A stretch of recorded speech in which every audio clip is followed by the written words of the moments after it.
Queridos, eu quero pedir nesta manhã muita atenção de todos, para ouvir essa ministração.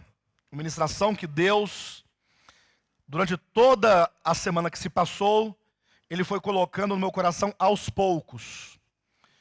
Eu estava orando ao Senhor numa certa noite e pedindo a Deus que Ele me mostrasse algo, que Ele me falasse algo. Os irmãos sabem que na nossa caminhada, na nossa vida, na nossa experiência, tem momentos que você precisa ouvir a Deus de uma maneira diferente, né? Você precisa que Ele te fale algo naquele momento que você tanto precisa. Conduzir o ministério, a igreja do Senhor, não é algo fácil, não é tarefa fácil. São vidas, são pessoas, são famílias. E nós temos uma responsabilidade muito grande, porque não basta ajuntar o povo, não basta reunir o povo, porque não é um auditório, como se fosse um circo, não é isso. Mas há uma responsabilidade no cumprimento da obra de Deus. Ou seja, nós não podemos falhar, enquanto ministério, no que diz respeito à obra que Deus quer realizar dentro de nós. Então o Senhor, Ele falou comigo, eu pedi que Ele falasse, Ele me falou, Ele me mostrou algo, me deu uma revelação, e eu vou colocá-la dentro dessa mensagem.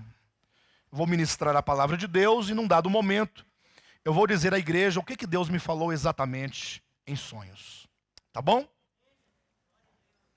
Lembrando que os sonhos são sonhos, né? A própria palavra de Deus diz, conte o seu sonho como sonho, para que nós não venhamos a viver por sonhos. Porque enquanto muitos vivem por sonhos, passam a vida dormindo. Quando acorda, descobriram que perderam a vida toda dormindo. Não olharam a palavra de Deus. Então essa igreja ela é dirigida, ela é governada pela Escritura Sagrada. A base da nossa vida, nosso entendimento é a palavra de Deus. Mas eventualmente, quando acontece de termos um sonho diferente, revelador, em que nós buscamos em Deus, nós verificamos se aquilo que nós sonhamos, se é que de fato é um falar de Deus, no momento da nossa experiência, isso tem que estar de acordo com a palavra de Deus. Não pode ser um mero sonho, pastor, eu sonhei, e cheguei lá, eu vi umas graminhas bem verdes, aí vinha aquela questão, era uma campina, aí tinha umas flores, aí vinha um vento bem fresco. Não é essas coisas. Temos que saber o que de fato Deus está falando, e se isso que supostamente se diz, está de acordo com a palavra de Deus revelada e escrita, e além do mais saber se isso que foi dito por intermédio de sonho, que encontra o seu respaldo na Escritura, se isso está de acordo com a nossa experiência. Se é isso mesmo que nós vemos de fato e de verdade, que está acontecendo no nosso meio. Eu quero começar essa mensagem lendo com os irmãos Salmo de número 2. É o Salmo 2. Eu peço que os irmãos tenham paciência quanto ao horário, né? Eu tenho que ministrar essa mensagem até o fim. Tá bom? Salmo 2. Por que se enfurecem os gentios e os povos imaginam coisas vãs? Os reis da terra se levantam e os príncipes conspiram contra o Senhor e contra o seu ungido, dizendo, rompamos os seus laços e sacudamos de nós as suas algemas. Ri-se aquele que habita nos céus, o Senhor zomba deles. Na sua ira a seu tempo lhes há de falar, e no seu furor os confundirá. Eu, porém, constituí o meu rei sobre o meu santo monte Sião. Proclamarei o decreto do Senhor. Ele me disse, tu és meu filho, eu hoje te gerei. Pede-me e eu te darei as nações por herança e as extremidades da terra por tua possessão. Com vara de ferro as regerás e as despedaçarás como um vaso de oleiro. Agora, pois, ó reis, sede prudentes, deixai-vos advertir, juízes da terra. Servir ao Senhor com temor, e alegrai-vos nele com tremor. Beijai o filho, para que não se irrite, e não pereçais no caminho, porque dentro em pouco se lhe inflamará a ira. Bem-aventurados todos os que nele se refugiam. Olhe para o irmão que está à sua direita ou à sua esquerda e diga para ele o seguinte: servir ao Senhor com temor. Agora diga para o seu irmão que está do outro lado: servir ao Senhor com temor. Olha o peso dessa palavra. Diga para o seu irmão: e alegrai-vos nele com tremor. Paradoxo, né? Como é que eu posso me alegrar nele com tremor? Alegrar com tremor. Ou seja, olha lá como você está recebendo a palavra da graça. Você não pode receber a palavra da graça sem tremor. Porque muitos têm recebido a palavra da graça, da salvação eterna, do sacrifício eterno, e deixam de temer a Deus. E deixam de tremer diante da sua presença. Isso é algo muito grave e tem gerado, certamente, muitos prejuízos ao povo de Deus. Mas vejam, esse salmo é um salmo messiânico. É um salmo profético. E eu tenho plena consciência. Então vejam, esse salmo é um salmo profético, é um salmo messiânico.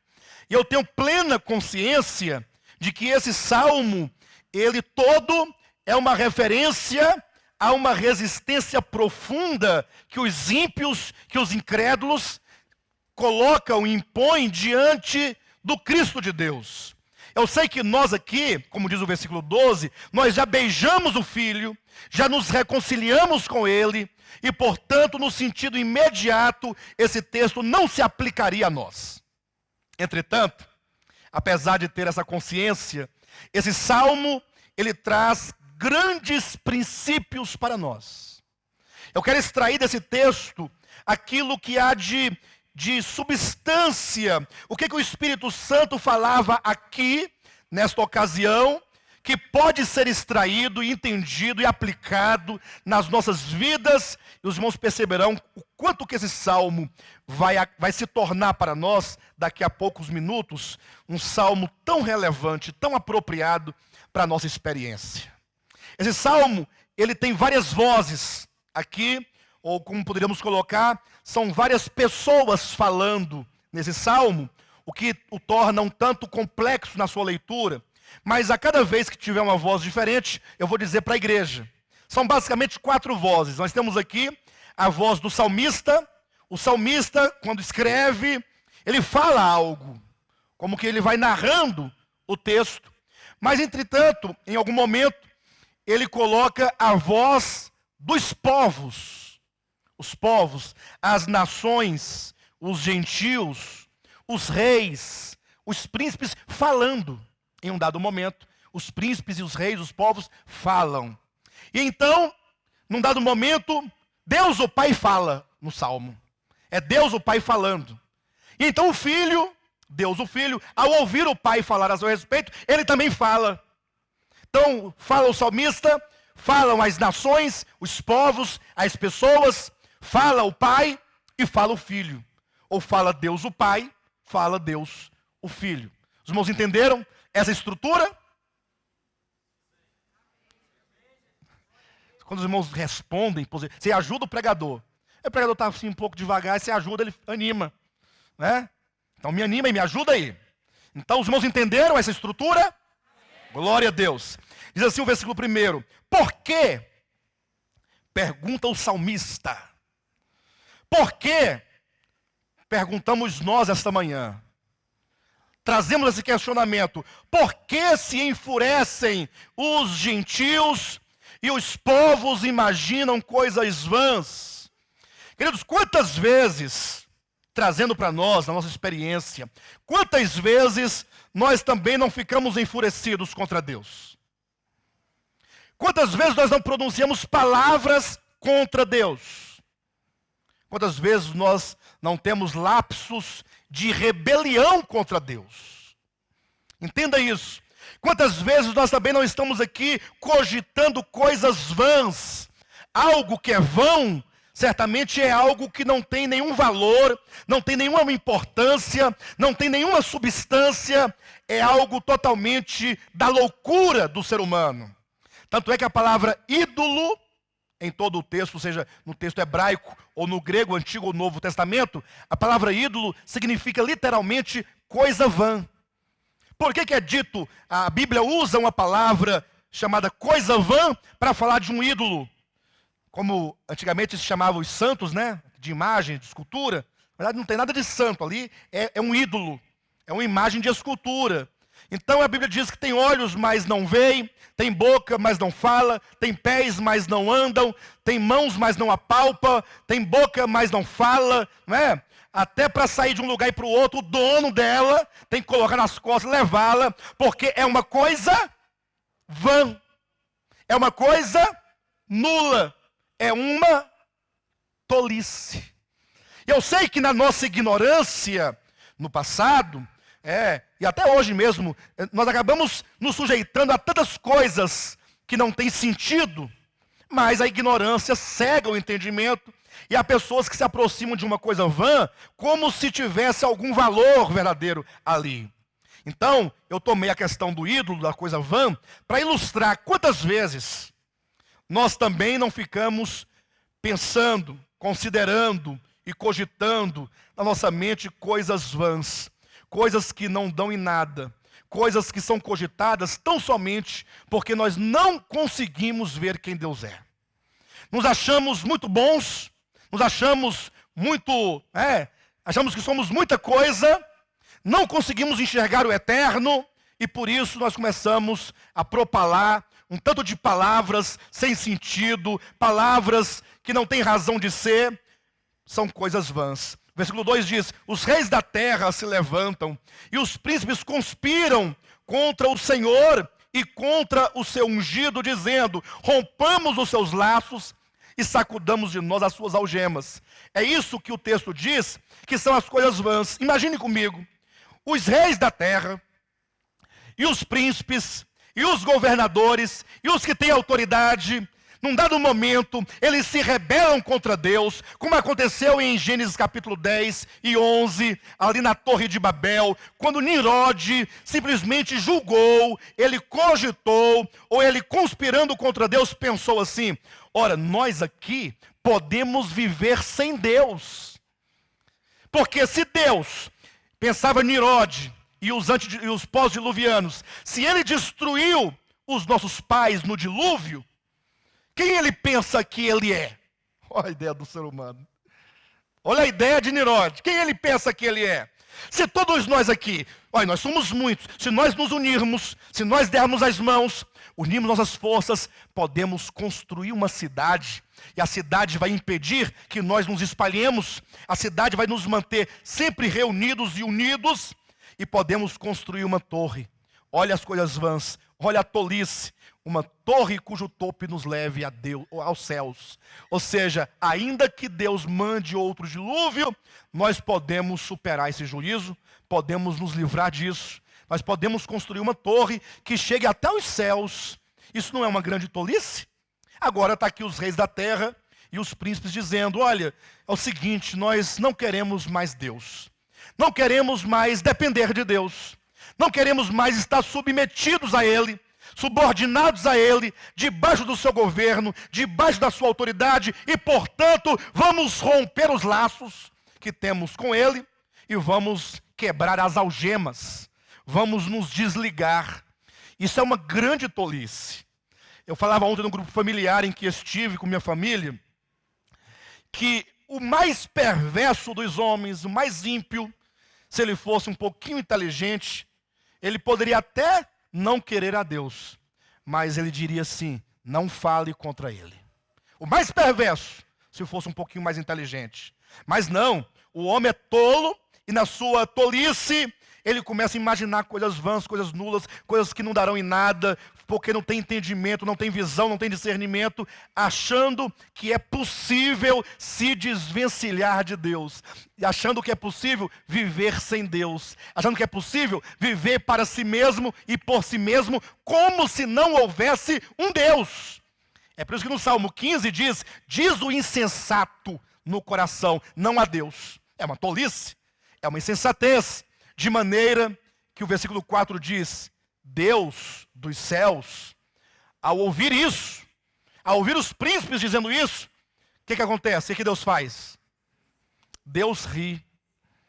E por que ele ri? Ele fala assim, isso só pode ser uma piada, isso é uma brincadeira. Isso é uma pegadinha, não é possível. Porque como pode o homem chegar a tal ponto de achar que é possível romper com Deus os laços?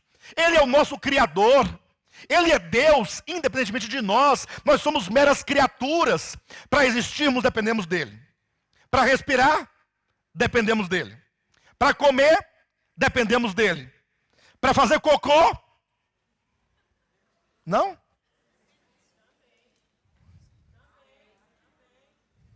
Pastor, é porque essas coisas não se falam no púlpito. Fala, aqui fala. Fala porque se você ficar 30 dias sem fazer cocô, rapidinho você lembra do nome dele. Deus me ajuda, que eu estou entupido. Se ficar 2 meses então,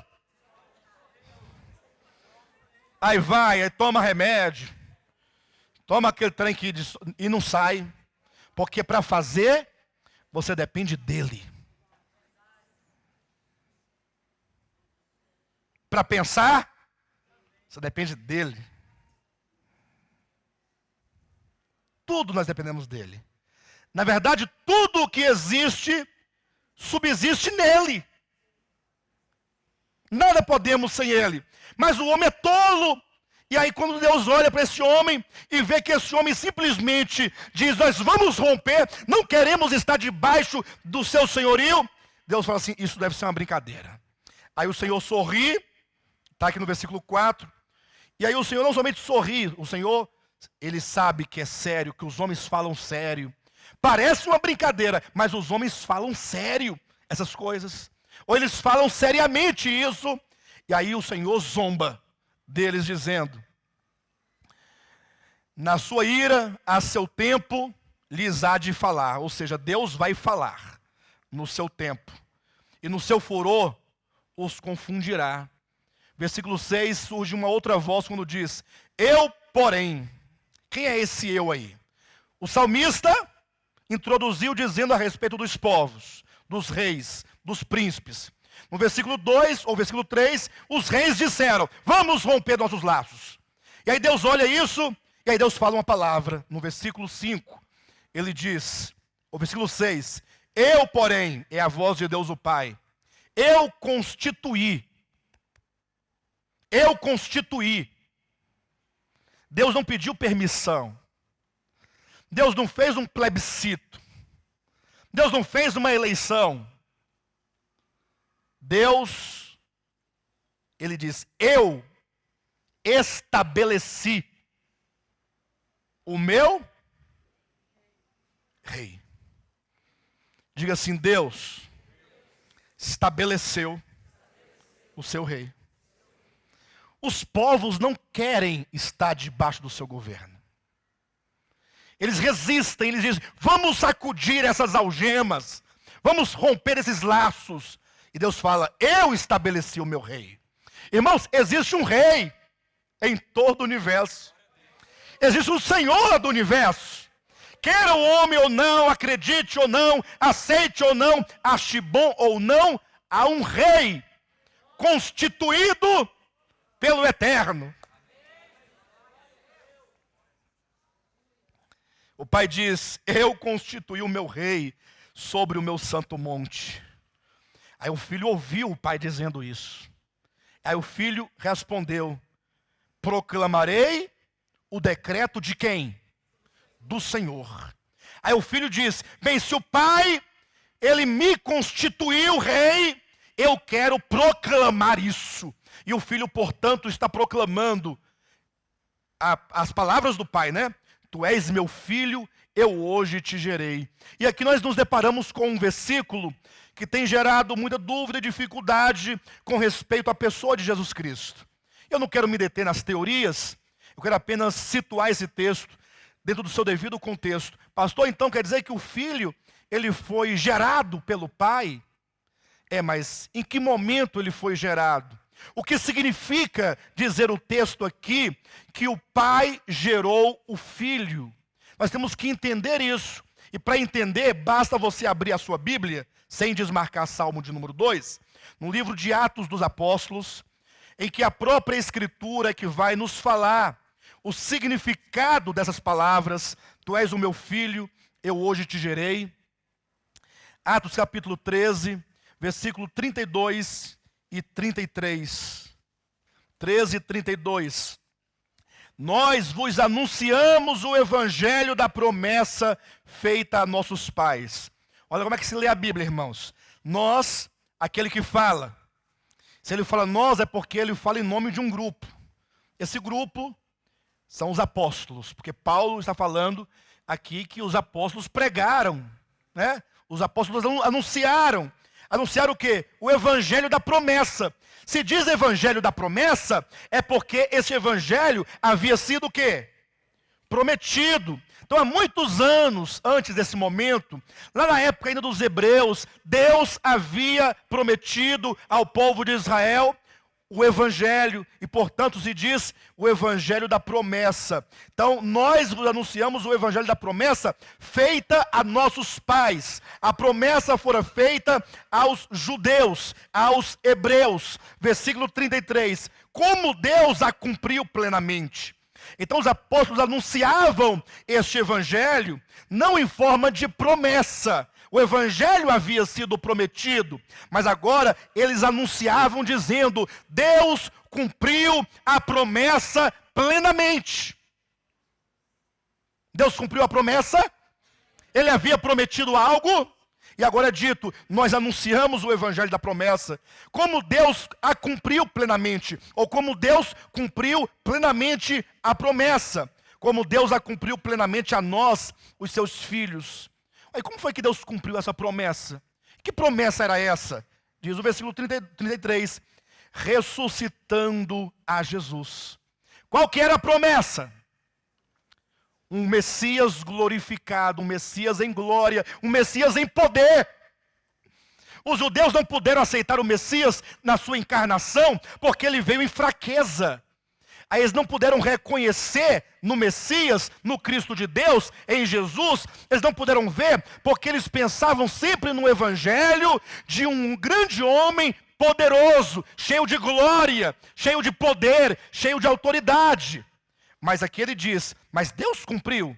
E quando foi esse cumprimento? Não foi na encarnação, foi na ressurreição. Então Deus cumpriu essa promessa ressuscitando a Jesus. Então quando Jesus sai do sepulcro, ali no primeiro dia da semana, como é que a Bíblia diz que ele saiu? Ele saiu cheio de glória, cheio de poder, porque um espírito de santidade, de poder, conforme está em Romanos capítulo 1, versículo 4, foi permeando aquele corpo e foi saturando aquele corpo de vida, de maneira que agora aquele Cristo de Deus estava totalmente cheio de glória, cheio de poder, cheio de virtude. Nascia, atenção, na ressurreição, nascia o novo homem. Nascia o homem que vai governar toda a terra. De maneira que é dito no versículo 33, como Deus a cumpriu plenamente a nós, seus filhos, ressuscitando a Jesus, como também está escrito. Ou seja, ele vai agora fundamentar o que ele está dizendo, como também está escrito aonde? No Salmo? Como está escrito aonde? Nós estamos lendo qual Salmo hoje de manhã? O Salmo 2? E aqui diz que Deus ressuscitou a Jesus Cristo, conforme está escrito aonde? E no Salmo 2 fala da ressurreição de Jesus? Vocês viram lá a palavra ressurreição? Mas aqui diz que fala sobre a ressurreição. Deus o Pai ressuscitou a Jesus dentre os mortos, cumprindo assim a promessa, conforme está escrito no Salmo 2, 2 pontos. E aí ele reproduz. Tu és meu filho, eu hoje...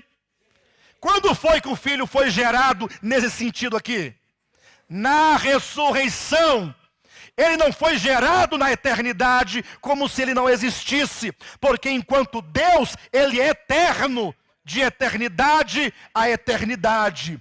Mas enquanto o novo homem, para o cumprimento da economia de Deus, ali, enquanto homem, Deus encarnado, crucificado, sepultado naquela manhã. Imagina aquela caverna ou aquela gruta com aquela pedra ali na frente, como se fosse um útero.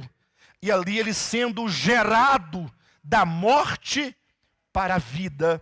E quando então na manhã, naquele primeiro dia da semana que foi tirada aquela pedra, que Jesus saiu do sepulcro, agora em glória, em ressurreição, ali nascia, foi dada a luz, ali saiu o novo homem para o cumprimento da vontade de Deus. E portanto, ele não somente ressuscitou, mas ele também ascendeu aos céus. E isso nos faz lembrar do texto de Atos capítulo 2, quando por ocasião da descida do Espírito Santo, ali em Jerusalém, o apóstolo Pedro foi explicar o que estava acontecendo em Jerusalém.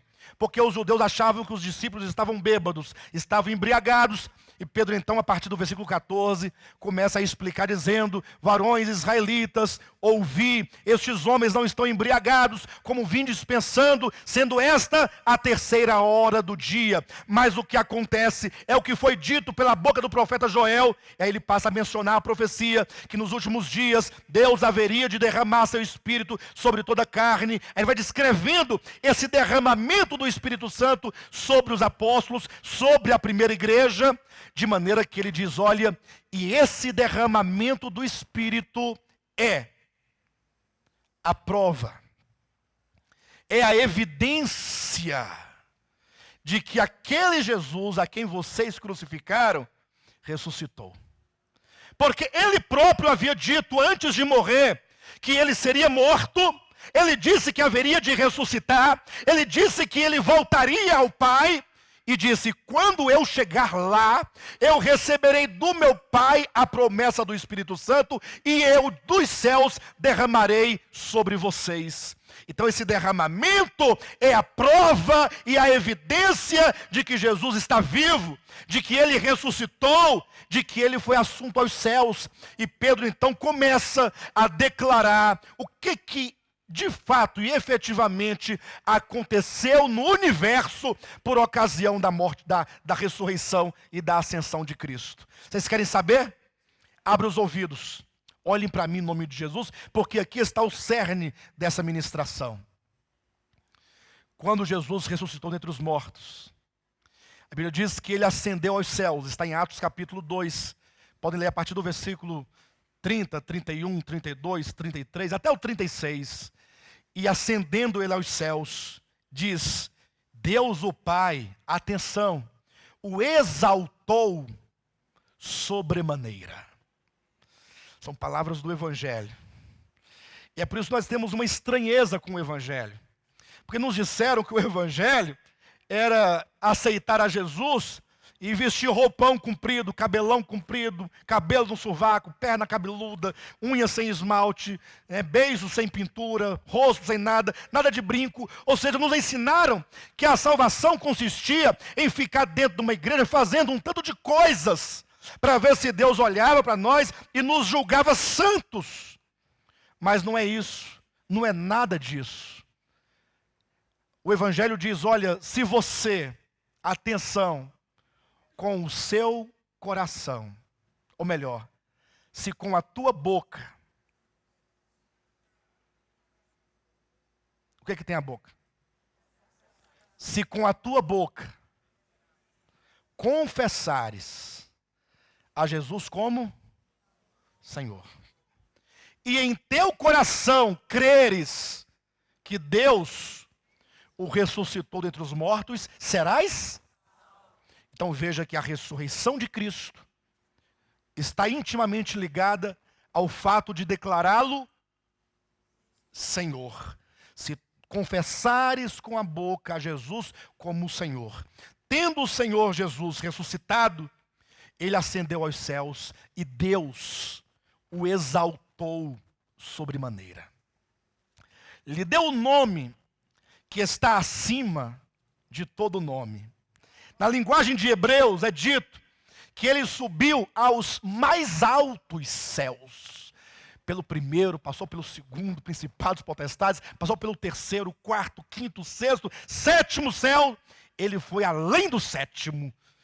Ele está no topo do universo.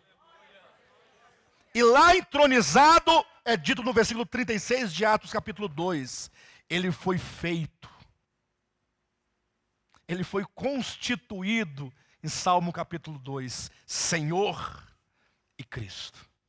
É como que Deus dissesse para todo o universo: este Cristo, que é Deus encarnado, crucificado, morto, sepultado, ressurreto, ascendido, no caso, no sentido de assunto, exaltado, glorificado e entronizado, ele é Senhor.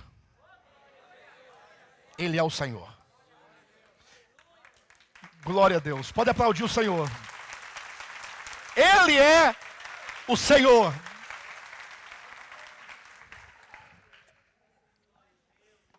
Ele é o Senhor. Isso é o Evangelho. Uma consciência de que, a despeito das minhas fraquezas, das minhas dificuldades, dos meus problemas, há um Senhor no universo. Entretanto, muitas vezes nós queremos romper as algemas. Pensamos coisas vãs, queremos fugir. Não queremos que Ele seja o Senhor. Não queremos. Quantas vezes você não resistiu a Ele? Ele foi feito Senhor e Cristo, Ele foi constituído Rei. De maneira que só tem um conselho para nós, no Salmo 2. Servir a Ele com temor. Alegrai-vos diante dEle com tremor. Beijai o Filho. Beijai o Filho. Reconcilia-te com Ele. Aproxima-te dEle como Senhor. E há um evangelho liberal nos nossos dias sendo pregado em nome da graça de Deus, que não é a graça de Deus, porque a graça de Deus deve ser vivida com tremor. Alegrai-vos em sua presença com tremor, que não prega o senhorio, prega Cristo como Salvador, mas não o anuncia como o Senhor. Se Ele é o Senhor, nós todos somos servos. E o diabo é servo. Servo no sentido de que ele não pode ser outra coisa, porque se tem um Senhor, todos abaixo dele são seus servos. A formiga, o verme, o homem, os anjos, principados, potestades, todos devem se submeter a ele, como está dito em Filipenses capítulo 2, que no último dia toda língua vai confessar que Jesus Cristo é o Senhor. Aqui está o ponto, queridos. O evangelho não são coisas. Em nome de Jesus, passei a minha vida toda deixando de fazer coisas. Coisas até que eu gostava de fazer e até queria fazer, mas não podia fazer, porque o evangelho era viver mumificado, robotizado, de acordo com um sistema de coisas. E hoje eu entendo que o evangelho é reconhecer esse Cristo de Deus como o Senhor eterno.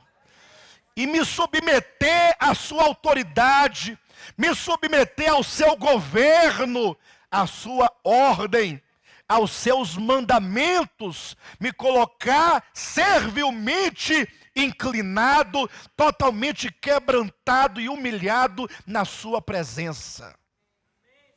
Entretanto, quando eu disse que aquele Salmo 2 tem muito a ver conosco, embora diretamente ele não se refira aos convertidos, aos salvos, mas àqueles que resistem ao Evangelho, mas aquele texto fala de um espírito de resistência.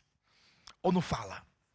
Que os príncipes conspiram dizendo, nós não queremos.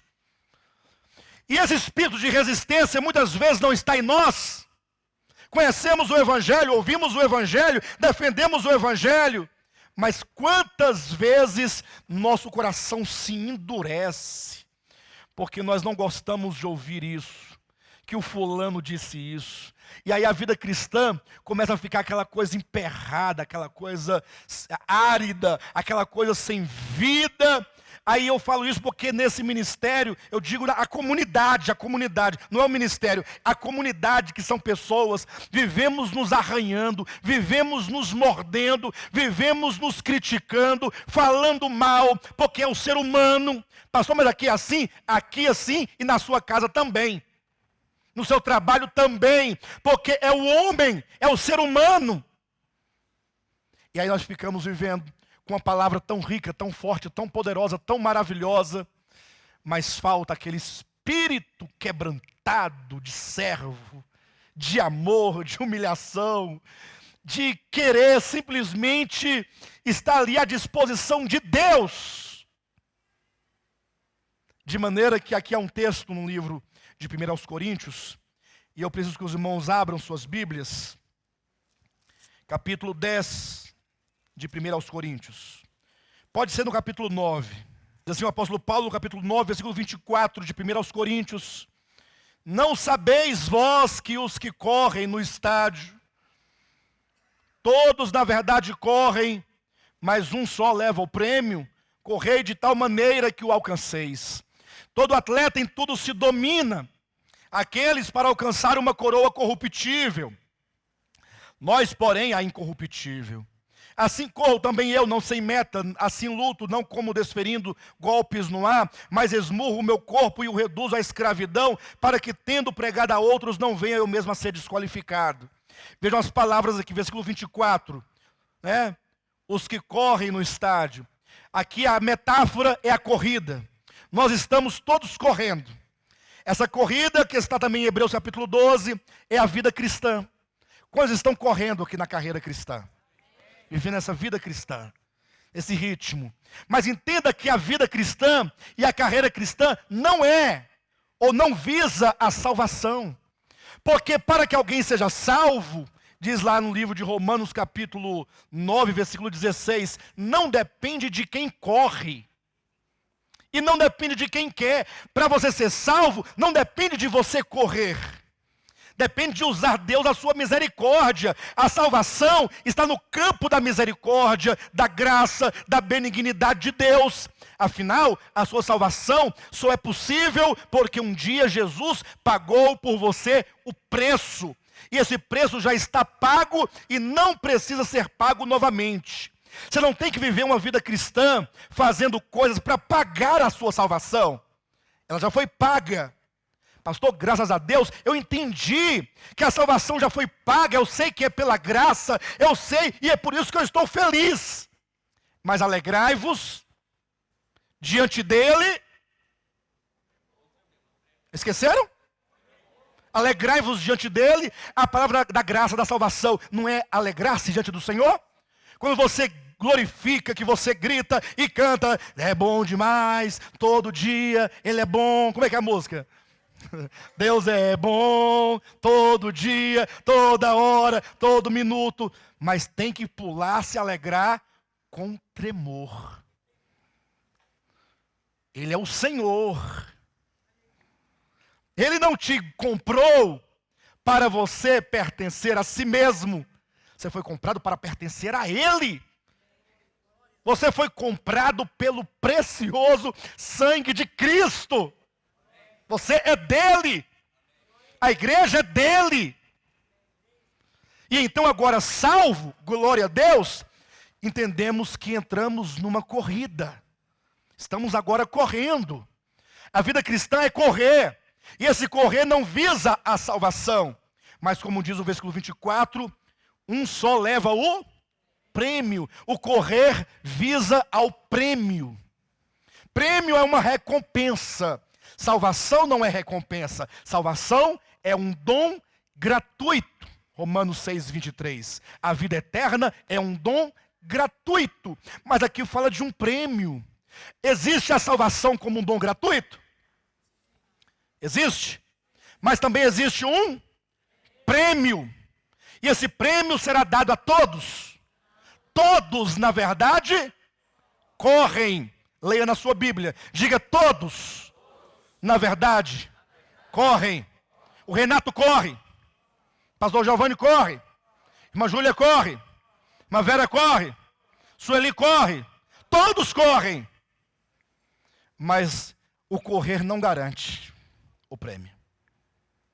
Você tem que correr à semelhança daquele atleta que aqui na metáfora ganhou o prêmio. Um só ganha o prêmio.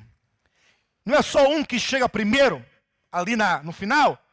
E aí é dito no versículo 25, ou melhor, no versículo 24 mesmo: correi de tal maneira que o alcanceis. Para você alcançar o prêmio, você terá que correr à semelhança daquele que ganha o prêmio.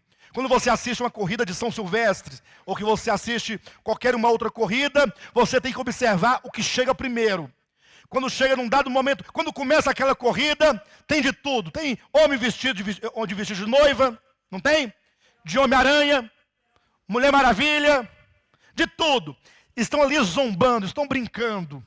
Estão ali para dizer que a vida é uma farra, é uma festa. Só que eles não têm temor e tremor, eles não estão olhando o prêmio, eles não sabem da seriedade. Num dado momento, vai diminuindo o número, vai diminuindo, vai lá na frente, só tem uns 10.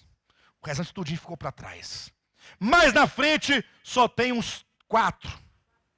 Mais na frente, só tem 2 ali pareado.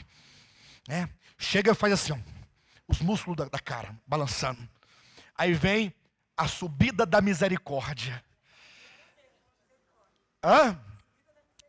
Da misericórdia para zombar mesmo, sabe? Que o atleta não dá mais conta de nada. Ele não dá conta, ele vai cair ali, vai dar um treco, ele vai morrer ali.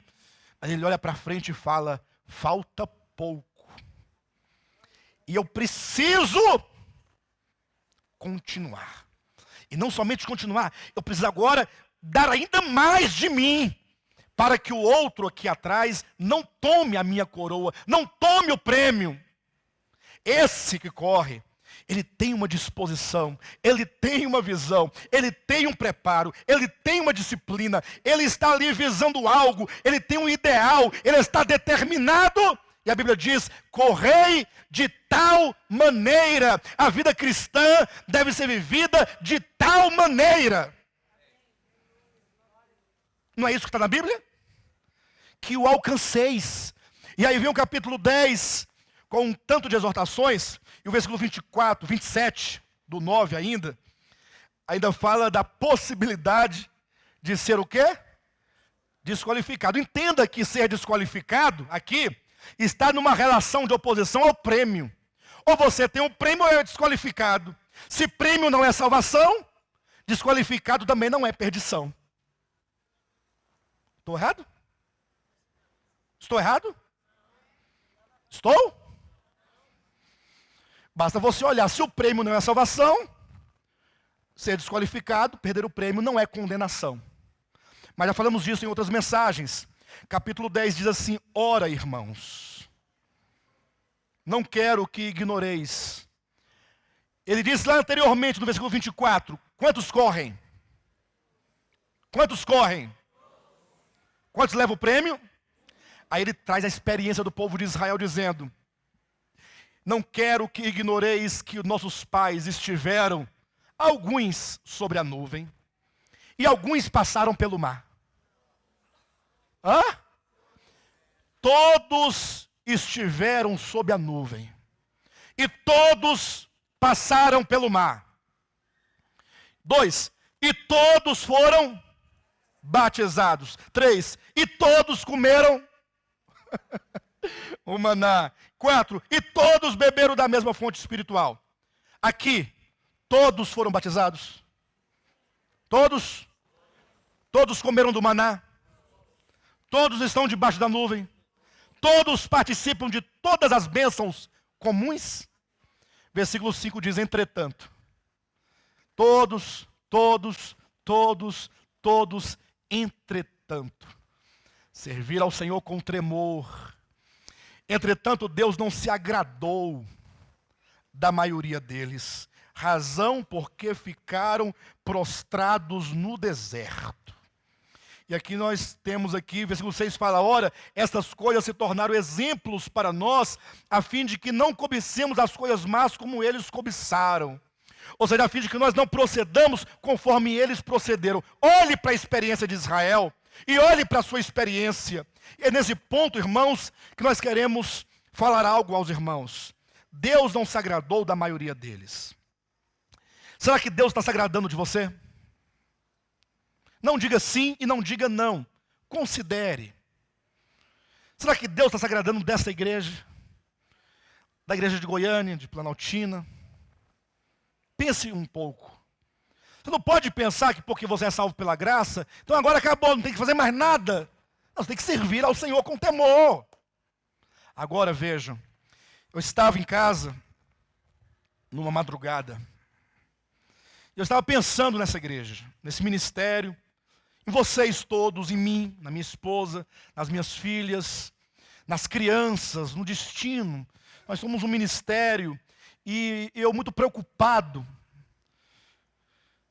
em querer ver essa igreja crescendo em vida. Pode não crescer em número, não tem problema. Mas ela tem que crescer em vida, crescer em graça. Nós temos que chegar a um ponto de estar, como diz o texto, totalmente tomados de ternos afetos de misericórdia, de amor, de compaixão, de perdão, com o Espírito de Cristo, imbuído com o Espírito do Evangelho. E não mais nos mordendo uns aos outros. E não mais resistindo à verdade. Não mais resistindo à palavra de Deus. Mas avançando, cedendo, cantando, adorando, se quebrantando, buscando, clamando, prosperando. E eu falei, Senhor, olha, fala comigo. Porque se tu me colocasses na frente desse rebanho, e eu agora estou precisando de uma palavra, eu quero entender algumas coisas, diga alguma coisa para mim. Pastor, mas não basta a escritura? Não, tá bom, basta tudo. Mas é porque eu quero ouvir alguma coisa. Ele não existe? Ou não existe? Eu também não existo? Ele não pode falar alguma coisa comigo? Ou não pode? Eu falei, então fala. E aí eu peguei no sono, e Deus me deu um sonho em 2 momentos. Como se fossem 2 sonhos separados, mas um é continuação do outro. No primeiro sonho, irmãos, eu chegava aqui nesse local de reuniões, ele era um pouco diferente, mas era aqui. Chegava eu, a irmã Silvia e a irmã Amanda, nós 3. E esse local estava muito sujo. Ele tinha uma sujeira no chão, grossa. Sabe quando você quebra gesso e cai aqueles pedaços, aquele pó, muito, aqui em cima que estão, Deus me livre. Deus me livre. Aqui embaixo tomado tudo. E o culto ia começar logo, ia ter uma reunião da igreja. E eu falava assim, e agora, o que vamos fazer? Porque não é possível que o irmão Raimundo não limpou o local. Tem condições de uma coisa dessa? O irmão Raimundo, ele não sabia que ia ter a reunião. Aí a irmã Amanda pegava um rodo e tentava resolver o problema, mas não tinha como, era muita coisa. E uma puxadinha que ela deu assim, juntava um tanto. E não dava tempo. Eu falei, Senhor, e agora? Aí entrava por aquela porta um vento. Mas pensa num vento de verdade. Mas durava pouco tempo. Não durava 5 segundos, não. Era rápido. Tomou tudo e saiu. E o local ficou limpo. Limpo, limpo, limpo, que esse chão aqui era chão batido de terra. Chega, estava úmido, molhado, quando a pessoa molhou para varrer. Mas foi aquela coisa gostosa, aquele cheiro de limpeza. Uma coisa agradável. Foi rápido, o vento foi rápido. Ele virá. E levou a sujeira toda. E aí, em seguida, vem a segunda parte do sonho. Foi um segundo sonho, como continuando. Os irmãos já estavam aqui agora, presentes, e eu ia pregar. Ao chegar aqui, eu dizia assim para a igreja, eu falava assim, irmãos, vocês querem saber o que eu penso a respeito de vocês? Os irmãos correspondiam, sim, queremos saber. E eu falei assim, olha, não há esperança para vocês. Não há esperança. Aí ficava aquele clima desagradável, né? E aí eu falava em seguida assim, porque Deus colocava no meu coração. Mas vocês querem saber o que Deus acha de vocês? A respeito de vocês? Aí Dava aquele clima de apreensão, e eu respondia: para Deus há esperança, para todos nós.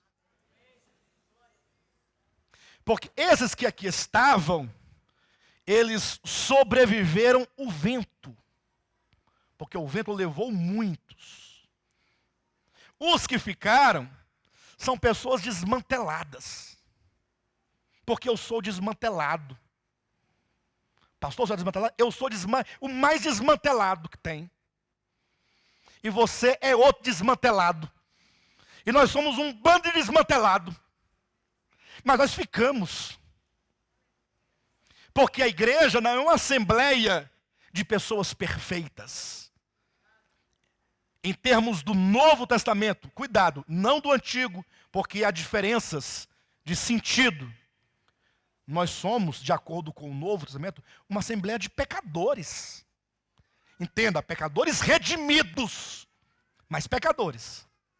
Paulo não diz que Deus veio salvar os pecadores, dos quais eu sou o principal. Ele não diz dos quais eu fui. Não, dos quais eu sou. Porque a ideia, o entendimento de que eu ainda preciso, né, de que eu não cheguei à perfeição, de que eu ainda tenho erros, eu tenho problemas de alma ainda, eu tenho resistência, coração endurecido e um tanto de outras coisas mais.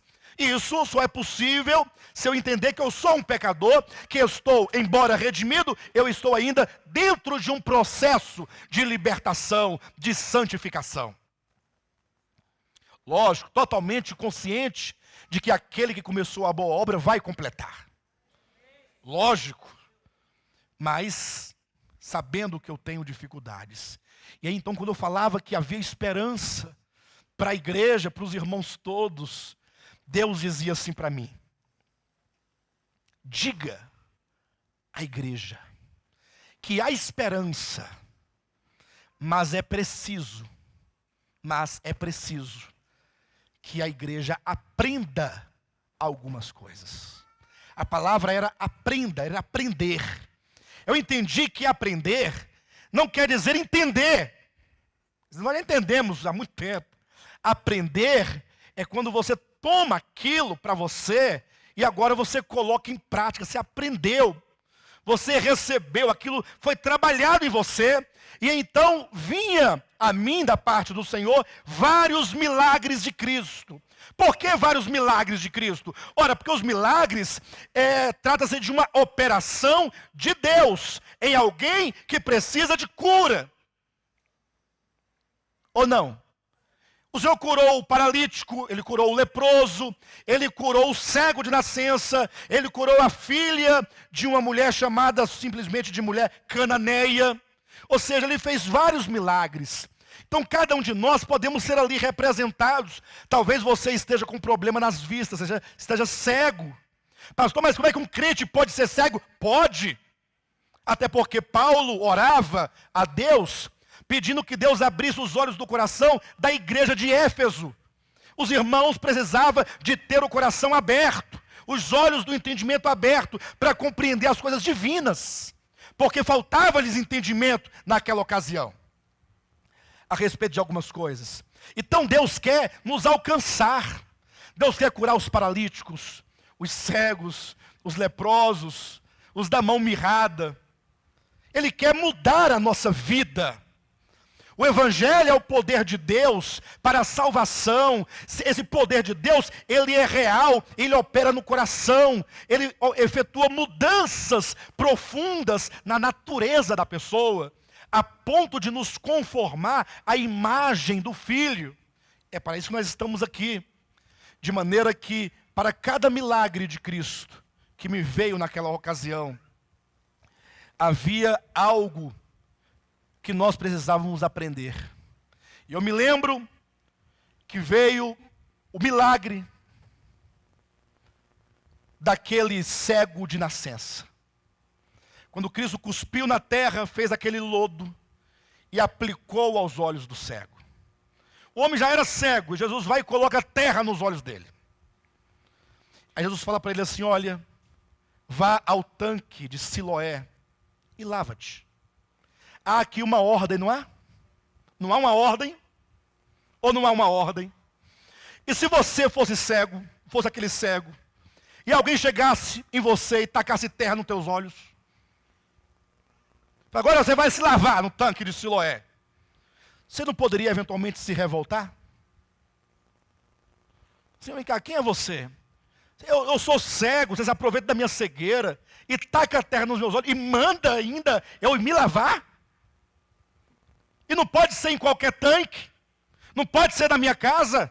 Se é Deus que vai operar o milagre, então eu vou lavar na minha casa e Ele vai fazer o milagre. Só que esses questionamentos são todos de uma alma que não sabe obedecer.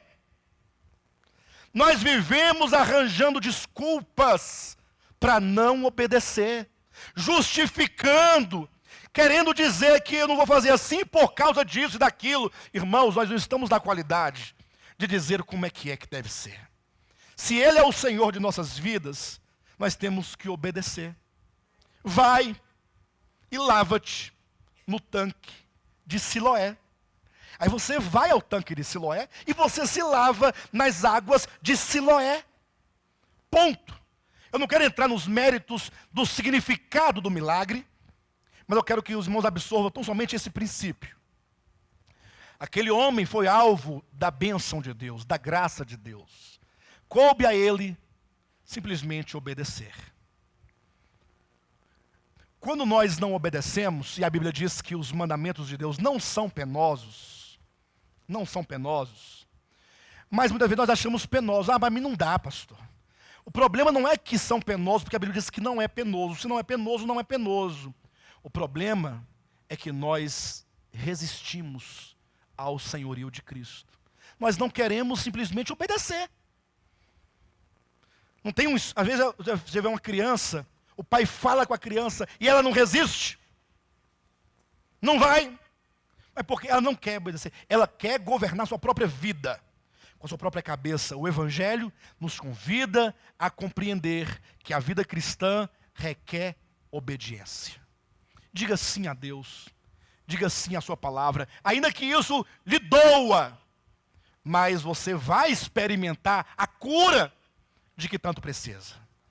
Eu me lembro que vinha também um milagre do cego Bartimeu, que estava na beira do caminho e ele ouviu a multidão que acompanhava Jesus, e aí ele começou o quê? A clamar. Jesus, filho de Davi, tende misericórdia de mim. Só que quanto mais ele clamava, mais a multidão, abafava o seu grito. E alguns, diz a Bíblia, falam assim: olha, cala a boca, ele não vai te atender. Olha para você, você é um cego. Ele era enxotado, mandava-o calar, e ele continuava clamando, ele não parava de clamar. Independentemente de qualquer circunstância adversa ou contrária, ele sabia que ele tinha um problema e que a solução estava próxima, e ele então só podia clamar. E Deus falava assim: diga à igreja que ela precisa aprender a clamar. Tem que aprender a clamar. Deixar de lado o seu bojo, cheio de teologias, e começar a clamar. Você tem problemas na sua alma? Algum problema? Ou não tem nenhum? Ou você está zerado? Por que você não foi arrebatado ainda? Está aqui no meio dos pecadores? Então você tem. Se você tem, por que você não clama a Deus? Por que não clama? Esperando o culto de domingo que vem para vir para o culto. Comece a clamar. Sua casa, as suas orações, clama: Senhor, tende misericórdia. Senhor, olha meu problema, eu sou cego, eu sou isso, eu sou aquilo, eu tenho essa inclinação, eu tenho esse vício, eu tenho esse problema. Clame a Deus. Temos que aprender a clamar. Ficamos muito discursando teologias e deixamos muitas vezes de clamar aquele que pode nos curar. Olha o caso da mulher cananeia. Esse é um caso típico, porque é atípico, porque Jesus ia passando e ela gritou: Jesus, filho de Davi, a minha filha está horrivelmente endemoniada. A mulher correu atrás de Cristo e pediu para ele. Não é de se entender que quem clama a Jesus, Jesus atende? Aí Jesus olha para ela Não, primeiro Jesus finge que não está escutando. Finge, porque ele estava escutando. Aí continua ignorando. Quem é que já foi ignorado alguma vez? Aí, e ela clamava a Jesus, tem de misericórdia, Jesus. Ela não parava. E Jesus estava nem aí para ela, nem. Tinha ninguém gritando para ele. E os discípulos que mandaram se calar o Bartimeu, ficou tão incomodado, falou assim: Jesus, resolve, para, cura logo, liberta, que nós não aguentamos mais a perturbação dessa mulher. Jesus parou e falou assim para ela: nós não podemos tirar o pão dos filhos e dar para os cães. Que ofensa, não? Quanto que nós somos feridos. O que tem aqui nessa igreja de gente ferido por nada, que dirá se falar: irmão, nós não vamos tirar o pão dos meninos para dar para os cachorros. Já pensou? Que ofensa. Nunca mais eu piso o pé naquele lugar. Nunca mais eu falo com fulano de tal. Estou profundamente ofendido. Essa sua ofensa é pura carnalidade. É um ego que não admite ser ofendido porque você é muito grande, você é muito bom. Você não pode ser ofendido. Aí você então perde muitas bênçãos de Deus porque você não sabe se humilhar. Não sabe se humilhar. Não sabe reconhecer. Se eu fosse aquela mulher, do jeito que eu sou, eu falo assim: ah, você é besta, rapaz. Vem com o teu pão para lá. Oxi. Eu fui atrás lá do homem lá, para ele poder curar minha filha. Vem me chamar de cachorro. Tem condições, irmão Maico? Tem lógica. Me chamar de cão. Disse, tem mais. Se fosse, o pão é dos filhos. Dos filhos. E eu não sou filho, não? Não, Zé cão. É. Aquela mulher não fez isso. Aquela mulher respondeu, sabe como? Hã? Como foi que ela respondeu? Não. Aqui. Não podemos tirar o pão dos filhos e dar aos cães. E ela disse: sim, Senhor. Sim. Sim quer dizer, o Senhor está coberto de razão. É lógico que os judeus são os filhos. Eu não estou dizendo que eles não são os filhos. E eu sei também que eu não sou filho, que eu sou cananeia. Eu sou uma mulher cananeia, que não tem marido, que se tivesse, quem estaria aqui era ele, não era eu não. Que marido se preza, vai na frente da mulher, não manda ela não. Paulada aí. Né? Sou mulher, sou cananeia, estou arruinada, toda desorientada. É cão mesmo, sou cão, tá certo. Só tem um detalhe. Os cães comem das migalhas que caem. Os irmãos estão entendendo? Aprender a se humilhar, parar de se ofender e começar a reconhecer, simplesmente reconhecer que o Senhor é tudo, nós não somos nada. E aí você vai ser curado. Então a cura, ela acontece a partir de quê? A partir, é Deus que cura, o poder é dele, é a graça dele.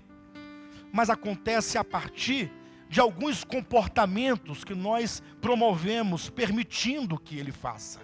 Nós clamamos, nós obedecemos, nós reconhecemos que nós somos miseráveis mesmo, em nós mesmos, né? E eu poderia aqui citar tantos milagres, eu poderia citar, que tem o Evangelho, e em cada um nós veríamos um princípio que possibilitou que o milagre acontecesse. E eu não quero mais me prolongar em razão do tempo, mas eu quero pedir à igreja, em nome de Jesus, que tal, hein? Se nós lançarmos fora aquela velha religião de acusação, e de disse-me disse, de coisa e fazer e mexer, larga isso de mão e começar a olhar para Cristo como o Senhor. Como o Senhor. Hã?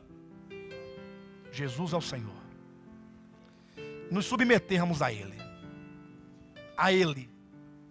A sua palavra. Nos submetermos em obediência, em clamor, em humilhação, quebrantamento. Começa a pedir a Deus: quebra meu coração, me quebranta, me transforma, me muda. E Deus fará isso na sua vida.